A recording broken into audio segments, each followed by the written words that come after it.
21 minutos de las 4 de la tarde, 37 grados de temperatura, una sensación térmica de 40 grados es lo que estamos viviendo.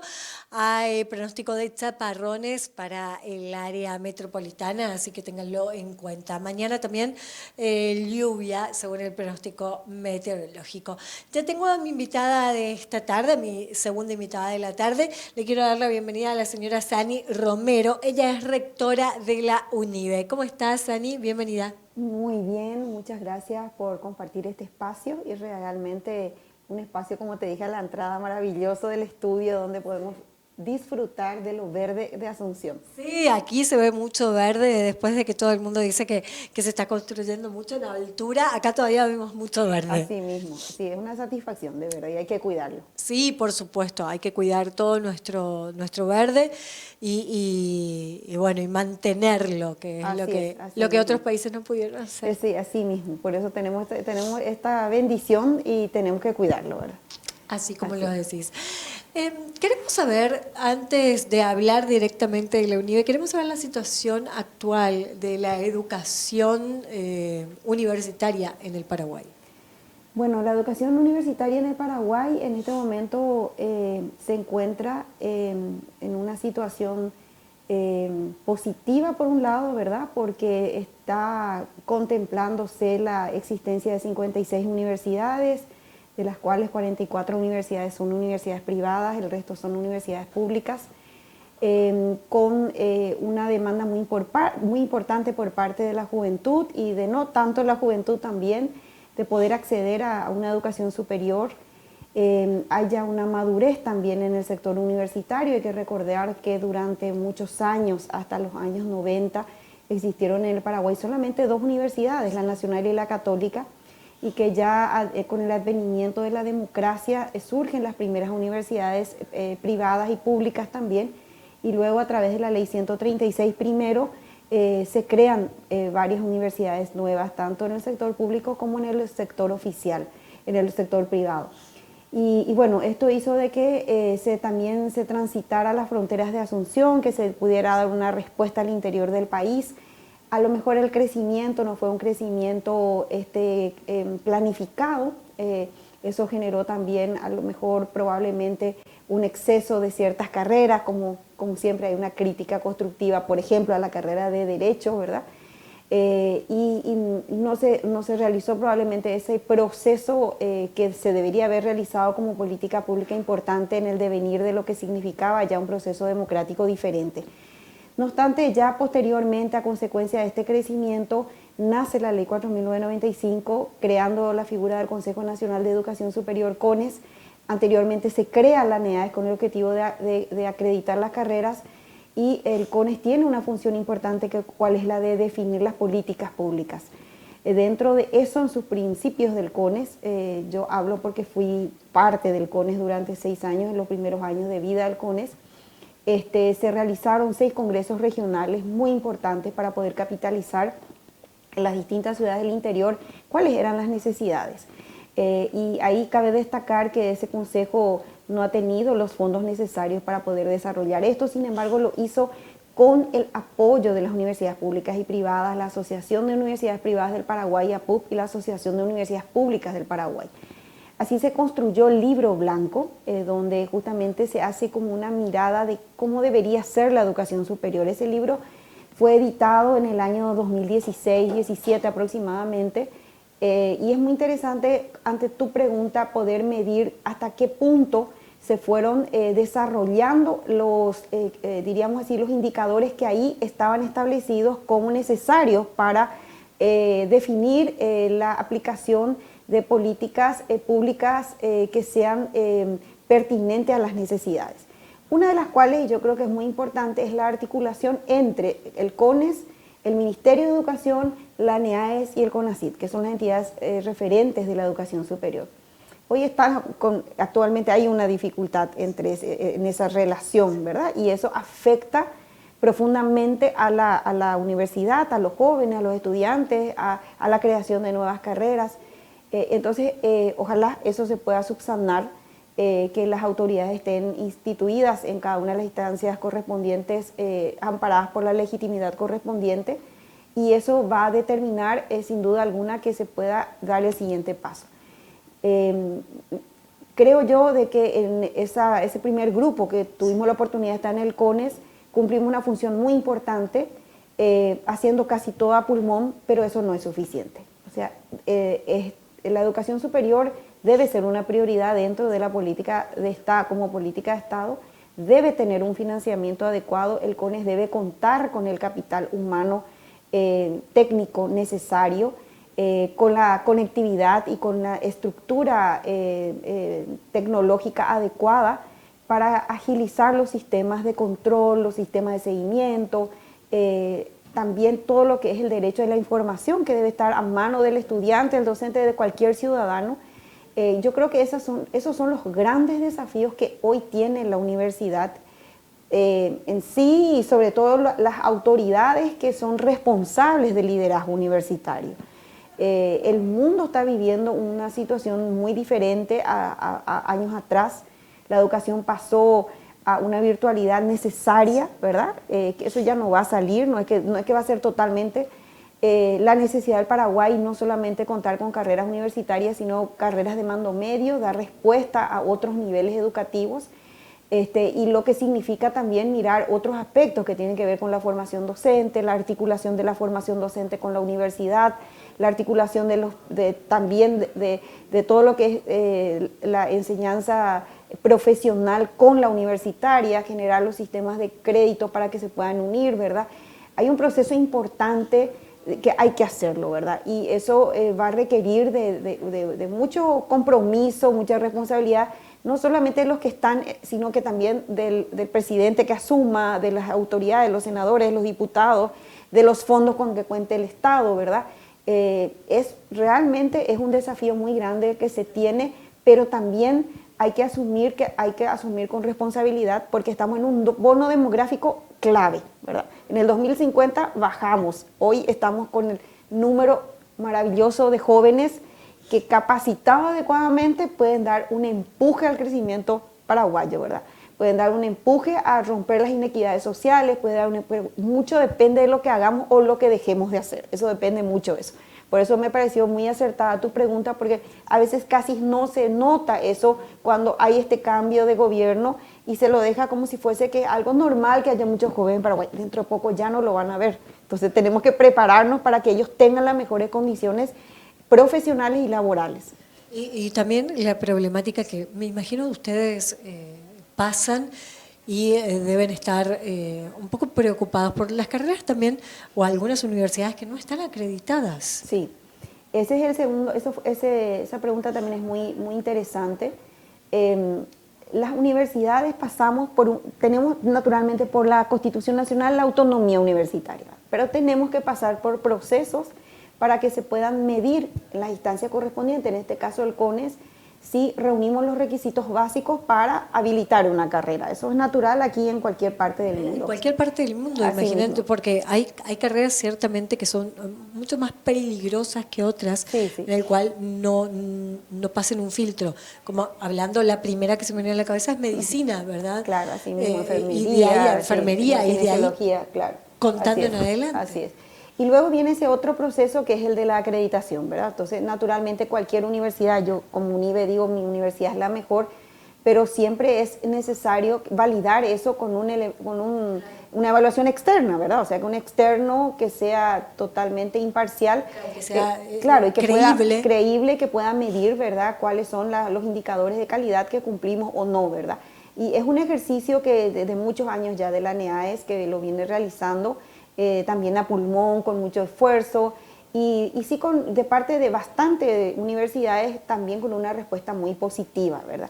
En caso de UNIBE ya tenemos 7 carreras acreditadas, algunas ya con segunda o con tercera acreditación, 7 programas de posgrado también acreditados, y eso ya se vuelve así como una necesidad natural, ¿verdad? Y generar el círculo virtuoso de la calidad, porque naturalmente ya uno va creando sistemas en los cuales nos apoyamos, ¿verdad?, para determinar nuestra evaluación interna y poder dar en el proceso ya propio de la vida institucional ese proceso de calidad total. ¿Cuáles son las carreras que tienen mayor aceptación o mayor carga de alumnos, Sí. demanda.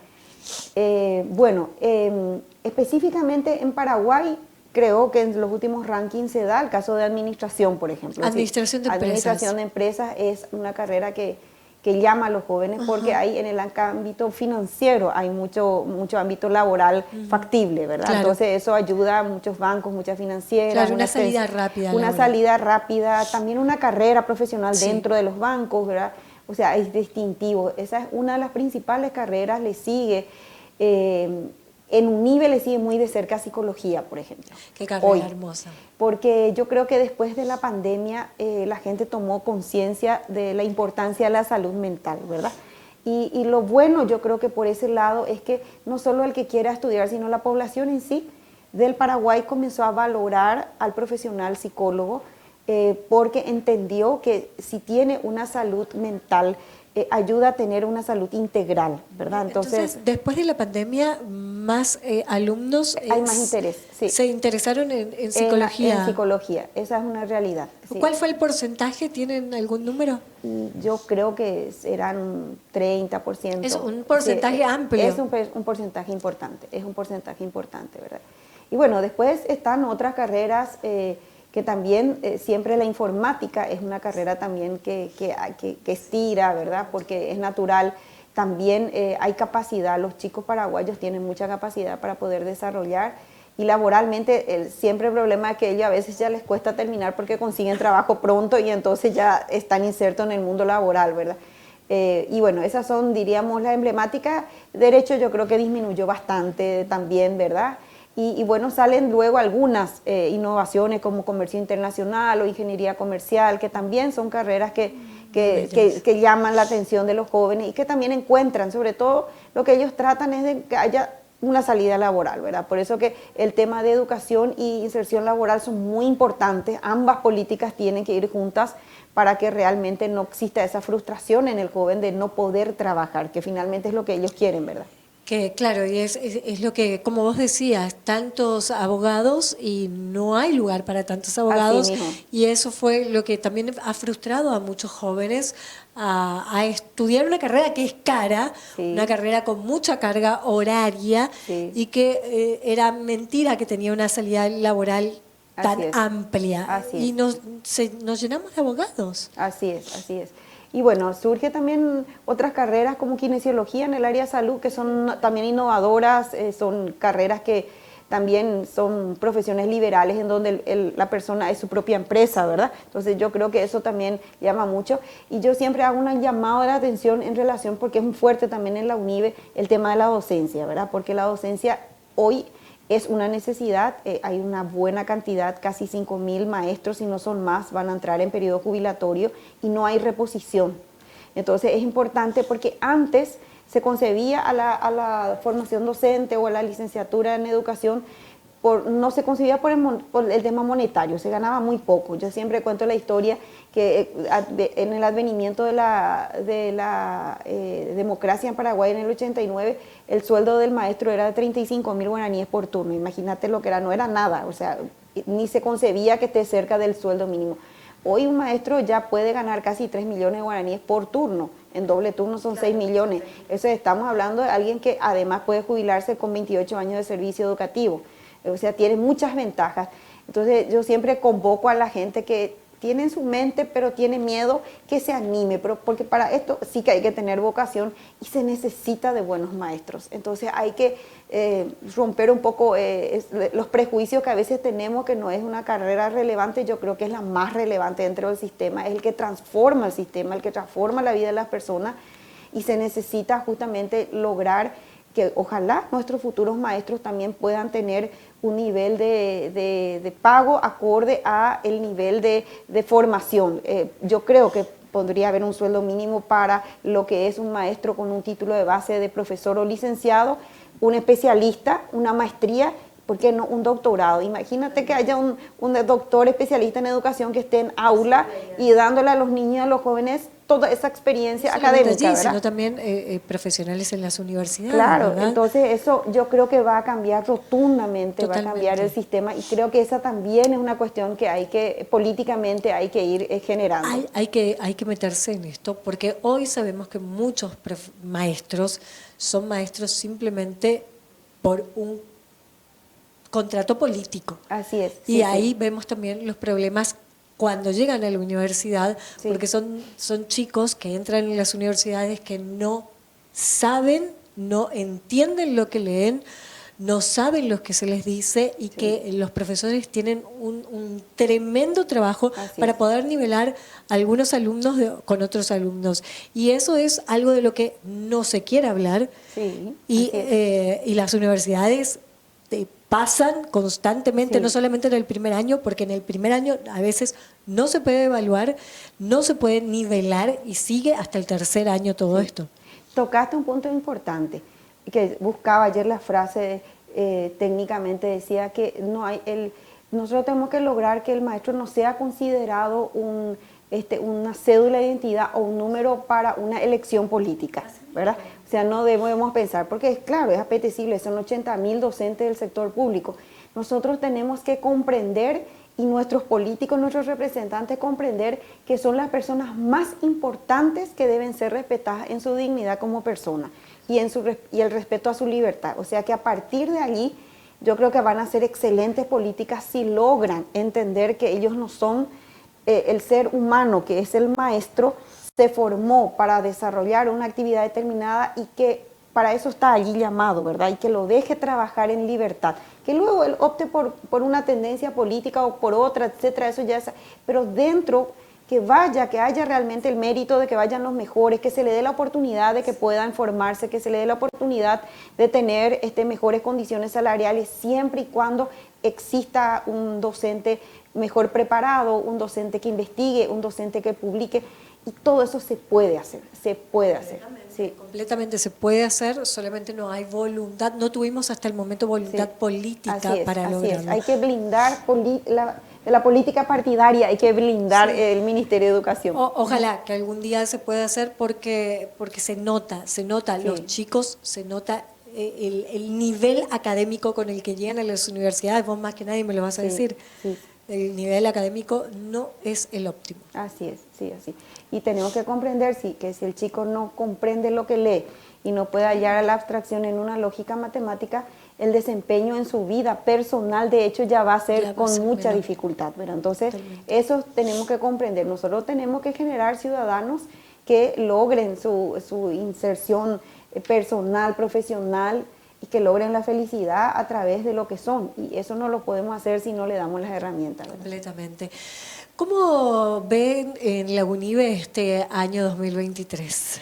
Lo vemos como un desafío importante. Salimos ya de un proceso bastante difícil que fue desde el 2020, 2021, 2022, de pasar a una presencialidad, a una virtualidad.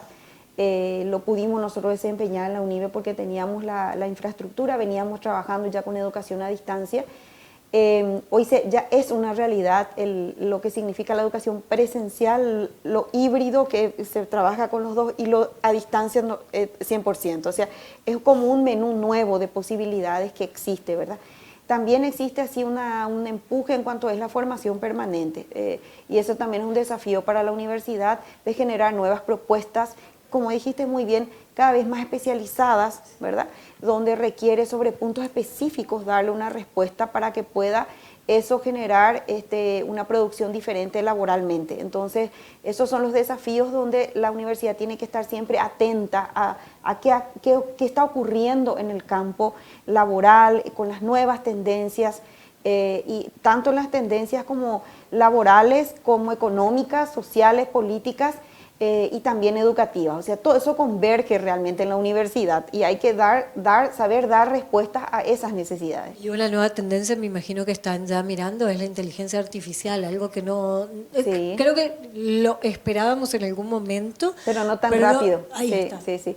Y que llegó muy pronto a las universidades, ¿verdad? Porque a través de a través de lo que hemos compartido nosotros en varios cursos sobre justamente integridad académica, nos han demostrado cómo, ¿verdad? Ya los chicos pueden tener ensayos hechos por esa inteligencia artificial y que puede pasar por un sistema antiplagio y no arroja nada, pero sin embargo le hizo la inteligencia artificial. La inteligencia artificial le hace, y es algo totalmente novedoso, nuevo, que no es plagio de otro ensayo, sino que es otra, es una creación. Un multiverso que está creando para uno. Así mismo. Es una locura, y eso siempre me pregunto, ¿cómo vamos a hacer en las universidades para...